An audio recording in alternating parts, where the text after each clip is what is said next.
Okay, this is my third video on how to growl now. I know it's been a long time since I made my last video. I think it's been about 2 years now, but I thought I'd come up with a few more small tips on how to help with growling, and I think that might be able to help in some way, so I thought I'd make another video.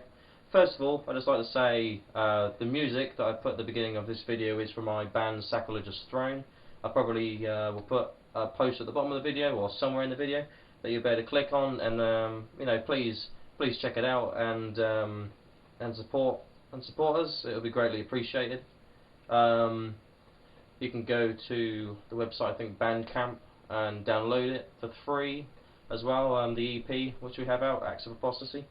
So you know, please check that out, and you know, get back to us on what you think of it. So I'd just like to say as well, you know, thanks again for all the views on the previous 2 How to Growl videos. I think I've got about over 300,000 views between them now. So you know, thanks very much for that. And if you haven't watched them videos, then maybe after you watch this one, you can go check them out. It's how to growl and starting techniques and how to pronounce words. Yeah, there's a few things I thought I'd just say for this video. So a few you know, simple tips that might be able to help out. The first thing I probably want to say is about positioning of the throat, or just how you are, your stance, about everything really. When you are doing it, it's very difficult. If you're in a, I know, I'm not sure if anyone does this, but when you are growling, I think it's obviously a lot more difficult in what position you are. If you're looking down, or like that, or even sitting down, it's much more difficult to get the sound. Growling like that is a lot harder than growling like that. Your airways is more clear when looking up or straight ahead, I find. So looking up, straight ahead. I think looking down, but you know, it may be different for you, but for me, it's harder. So try looking up. You don't have to do it the whole time, but I'd say that is easier, and just how you're standing really can make a difference. So just make sure that you're in a good enough, that you're in a good position that isn't holding you back in any way, in case you are. Okay, a lot of people say about warming up. Is it important? I personally don't warm up myself. It's nothing I've really done. It doesn't really affect how I do it. So to me, no, it doesn't really make a difference. To you, it might. If you are just starting out growling, I would say, yeah, maybe try a few things. I know there are certain things you can do, like of that video, or the thing is Zen of screaming. That tells you, she tells you to like how to warm up your face, like open and making your face small and big. It does help in the way that it does make your face a bit more flexible, as she says, makes it feels like rubber, and you're just able to do things a bit easier. So things like that, and the sort of the e's for getting sort of notes right, like e e e e e e e e. I have tried that a few times. That just sort of helps with you know, getting to know different tones and everything, and just sort of getting easy with that. But yeah, other than that, warming up, just, you know, you just got to growl and see if you can do it. Have a drink of water, or something like that. Okay, I mean, the main thing I'll say that you really have to make sure when growling is, I know it's very difficult for a lot of people because you're normally in a house with other people, and when you're first trying to growl, it's very difficult to do it when you think people are listening, because you think you might sound a bit like an idiot.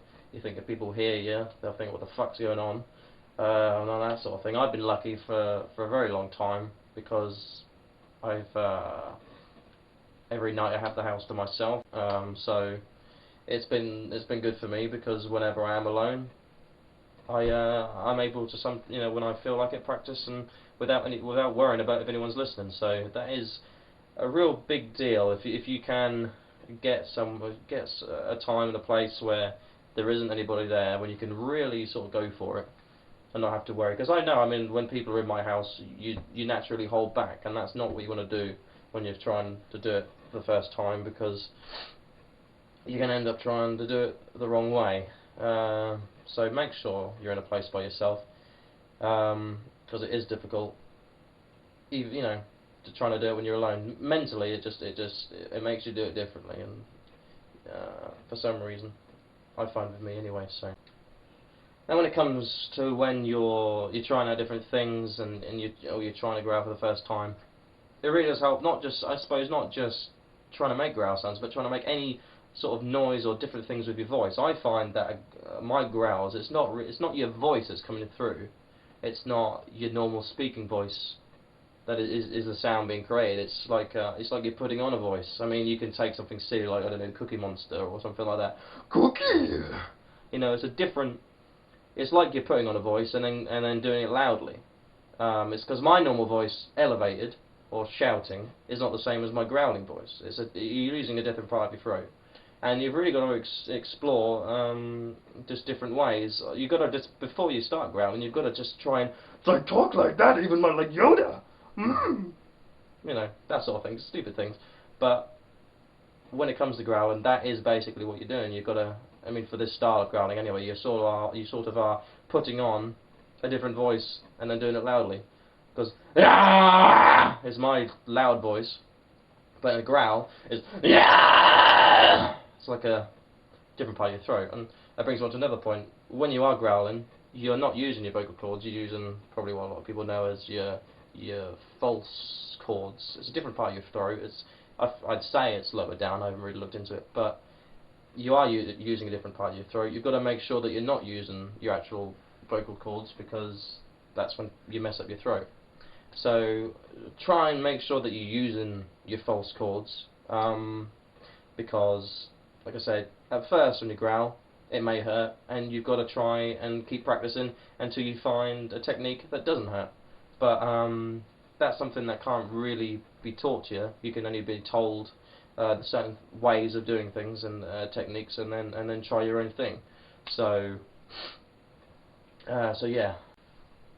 Another thing that I would say is if you're trying to do vocals along with a track of a band, it really does help knowing things like the lyrics quite well.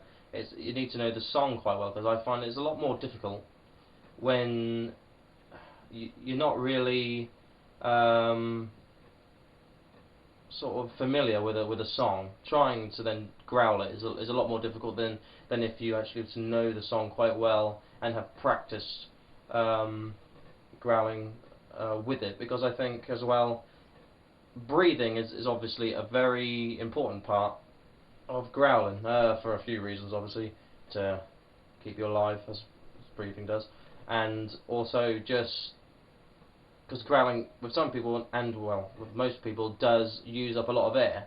So you've really got to make sure know when your best time is to breathe in. So different tracks and different things you do, and obviously it's going to be different places. So if you know a song well, if you know exactly where you're going to be breathing, where you got time to take in air, and then how long you're going to do a growl or do a prolonged sentence before you then take in the next breath, is very important on how your growl will sound. So if that's something that you may be struggling with, then I would say just really learn exactly what you're doing.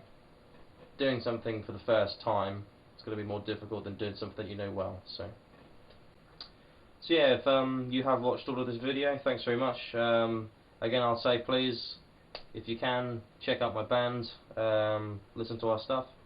That'd be greatly appreciated. And yeah, so if you have watched all this video, thanks very much, and keep an eye out for anything I do.